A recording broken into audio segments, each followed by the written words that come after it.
Bonjour, j'espère que vous allez bien. Dans une période incertaine comme actuellement où le travail manque, mais aussi lorsqu'on travaille depuis chez soi, tous les designers ont besoin de respirer, de s'évader pour rester créatifs.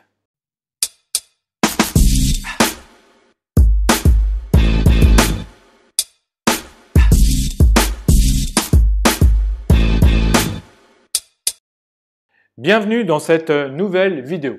Je suis Laurent Galen, je suis designer d'expérience depuis plus de 10 ans et je suis spécialisé dans le design d'applications mobiles. Alors, si vous avez un projet à me proposer pour une mission en freelance, rejoignez-moi sur LinkedIn ou envoyez-moi un message ici. Aujourd'hui, on va s'intéresser à comment stimuler sa créativité lorsqu'on a moins ou pas de travail.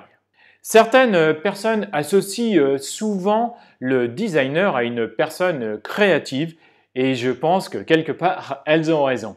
Être créatif, ce n'est pas juste un mot dans un profil. Être créatif, ça se travaille mensuellement au quotidien.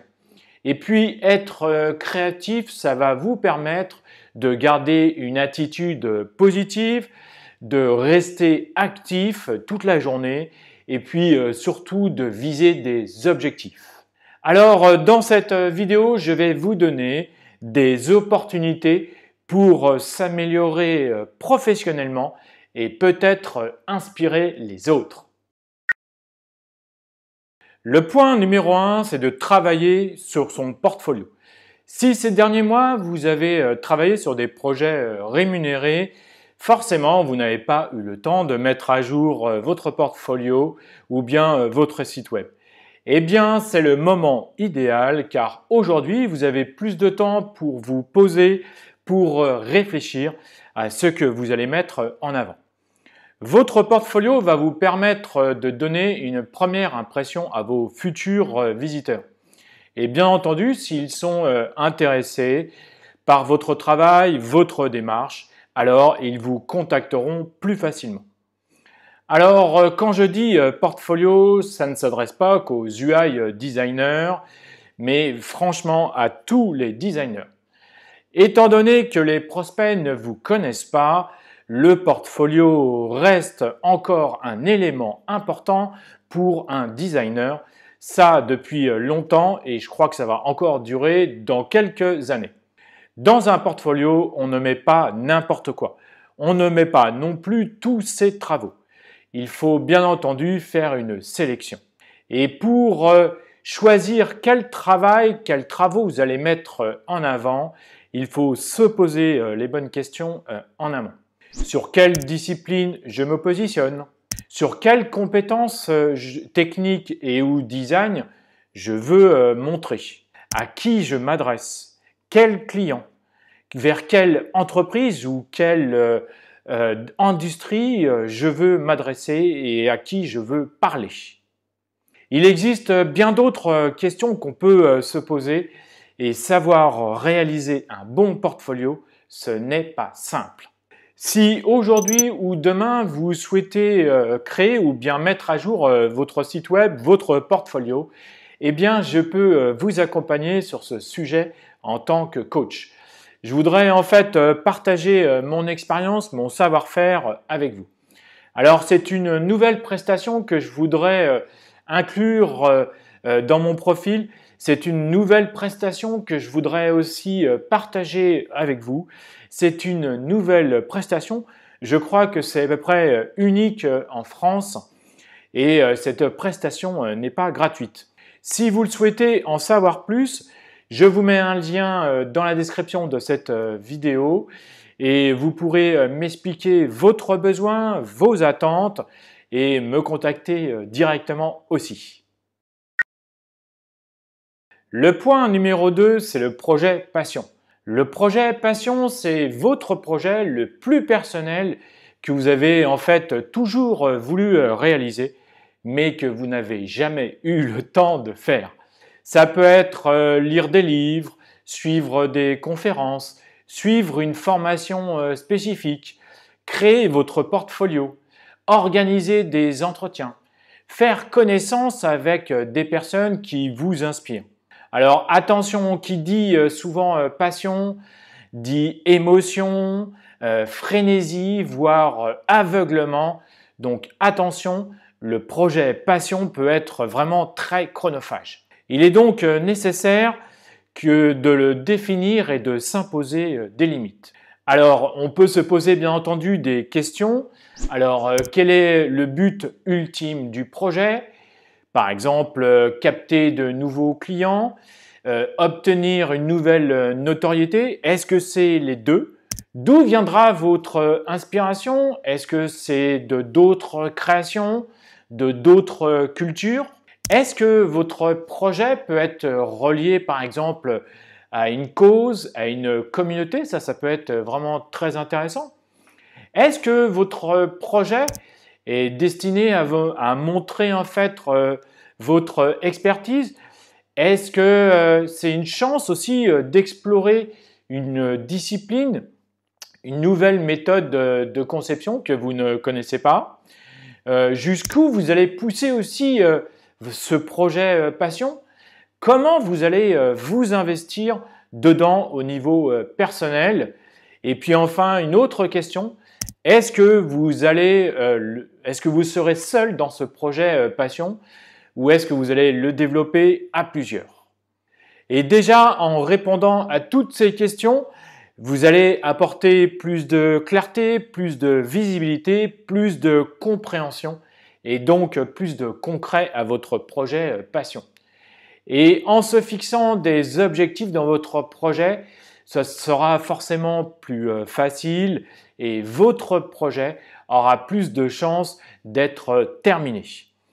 À partir de là, vous allez pouvoir établir un calendrier réaliste et vous allez pouvoir obtenir des résultats très rapidement, des fois même au bout d'une semaine seulement. Et puis, si votre projet passion prend plus d'envergure et qu'il est beaucoup plus grand, alors qu'il va s'étaler par exemple sur plusieurs semaines ou plusieurs mois, alors il va falloir que vous créez des jalons, des étapes pour que cela devienne plus réaliste et plus clair pour vous. Et puis, si vous avez des doutes ou alors que vous avez besoin de conseils, il faudra aussi demander des avis auprès des autres, des personnes peut-être plus seniors que vous. Et surtout, n'hésitez pas à partager votre projet passion, et ça vraiment depuis le début, en ligne avec des confrères, que ce soit via Instagram, dans des Slack, sur LinkedIn, Facebook ou ailleurs, de voir comment vous allez avancer, quelles sont vos difficultés, mais aussi vos réussites. La plupart des gens, en fait, dans les réseaux sociaux sont bienveillants et vous aideront certainement à concrétiser votre projet passion. Là encore, si aujourd'hui ou demain, vous avez besoin de conseils, une idée à mettre en forme, et que vous voulez des retours positifs sur la valeur de votre projet passion et peut-être également le transformer en business, alors là encore, je peux vous accompagner en tant que coach.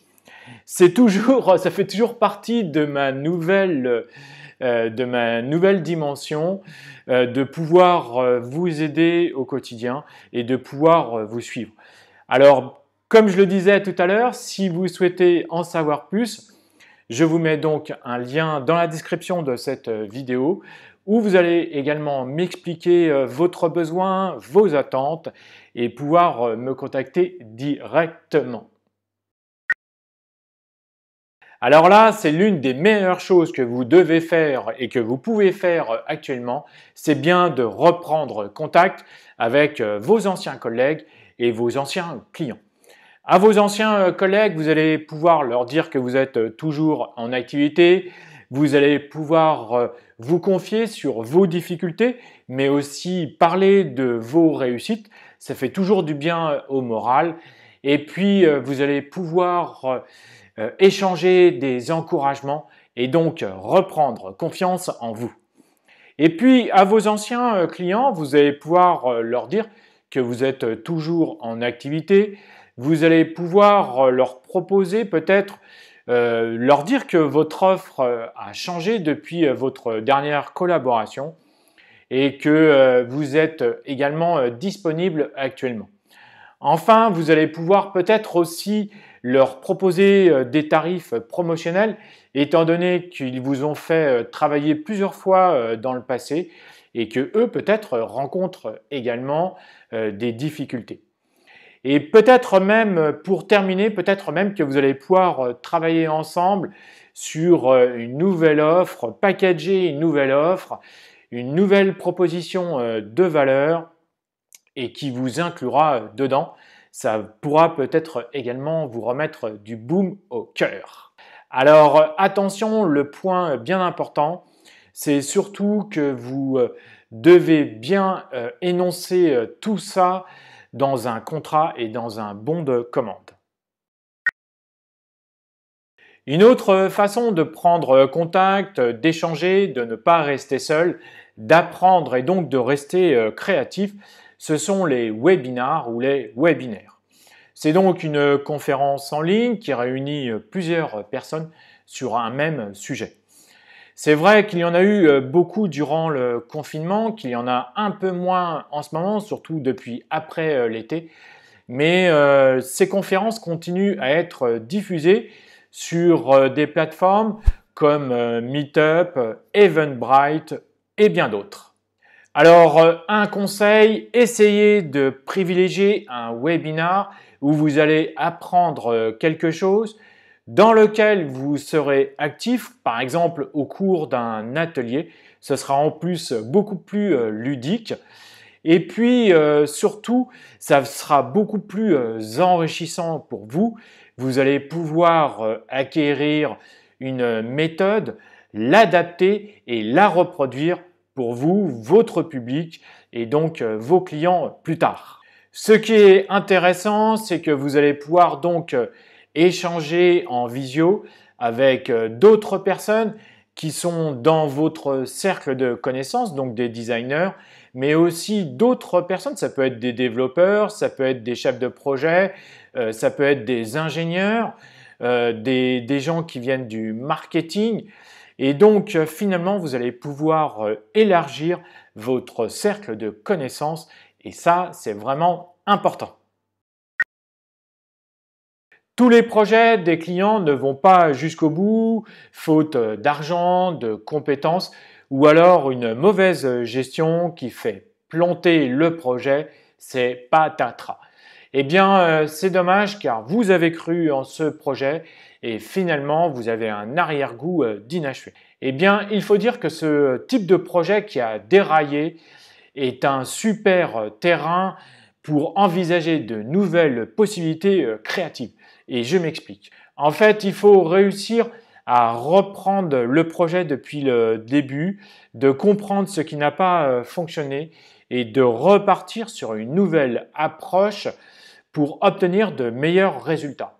Et puis, si vous n'avez pas de cas client concret, vous pouvez aussi repartir sur un projet dans lequel vous seriez intervenu dans un hackathon par exemple. Pourquoi un hackathon?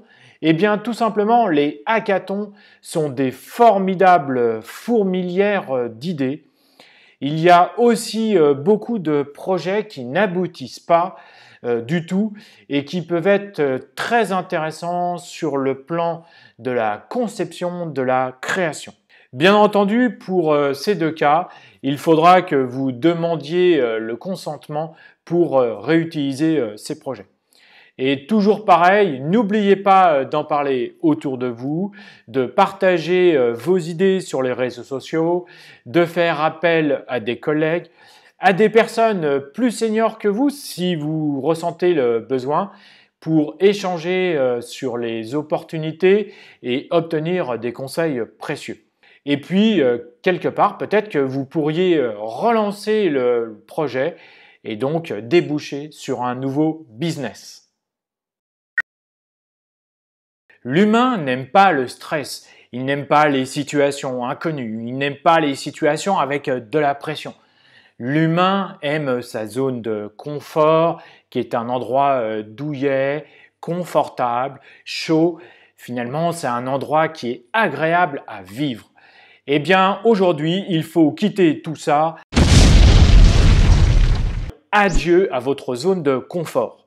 C'est vraiment le moment de se lancer, d'expérimenter, d'essayer. Nous, les designers, nous avons possibilité et nous pouvons rebondir plus facilement que d'autres personnes. Nous pouvons trouver de nouveaux challenges, quitter cette zone de confort plus facilement et de se lancer vers l'inconnu. Nous avons des capacités pour briser cette morosité, acquérir de nouvelles compétences, même hors du design, et de se poser de nouveaux défis pour rebondir. Cette période difficile est un formidable moment pour trouver de nouvelles opportunités de croissance, pour se repositionner, pour rester aussi en contact avec les personnes qui comptent finalement le plus pour vous. C'est vrai que c'est difficile de se remettre en question, d'avoir une position positive tout le temps, mais vous en êtes capable et j'en suis sûr. Et vous allez voir qu'en développant toute cette énergie, non seulement vous allez vous surpasser, vous allez développer de nouveaux projets, vous allez apprendre, vous allez vous faire plaisir, vous allez briller aux yeux des autres designers et potentiellement, vous allez pouvoir trouver de nouveaux clients. Voilà, cette vidéo est à présent terminée, j'espère qu'elle vous aura plu. Dites-moi dans les commentaires en dessous si vous êtes d'accord avec moi ou bien dites-moi comment vous faites pour rester créatif et motivé toute l'année. Si vous avez aimé cette vidéo, n'hésitez pas à mettre un pouce en l'air et n'oubliez pas de vous abonner à ma chaîne YouTube. Et pour ne rater aucune de mes vidéos, activez tout de suite les notifications. Merci encore d'avoir regardé cette vidéo et je vous dis donc à très bientôt. Ciao, ciao!